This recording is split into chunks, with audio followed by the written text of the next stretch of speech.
protection. Hey guys, check out this CLN power strip. It's supposed to be waterproof. It has a 45-degree flat plug, so what that means is that when you plug it in, by the way, it's 3-prong. Okay, it's a 3-prong one.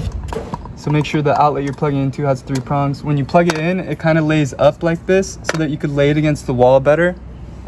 So it doesn't get in the way, which is good if you're gonna use it for outdoors. And since it's waterproof, you'd probably be using it for outdoors. It has 3 AC outlets that you can plug stuff in. The switch to turn it on actually has a nice protective thing over it because it's supposed to be waterproof.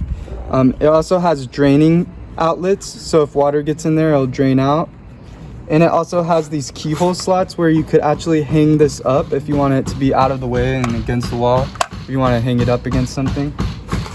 And then it also has a 360 degree swivel cord, so you could move it around pretty easily. All right guys, another thing about this outlet, it's waterproof, but that doesn't mean you want to fully submerge it in water. Okay, it's just designed to protect against splashes and maybe the rain, so you don't want to fully submerge it.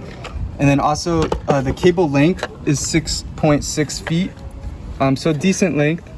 And then let's just plug it in to see if it works. So we have this little portable charger here. We're gonna plug it in to see if it starts charging. Let's turn it on.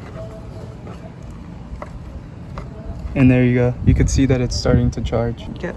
Sorry, there's a little bit of a glare, but you can see it's charging there.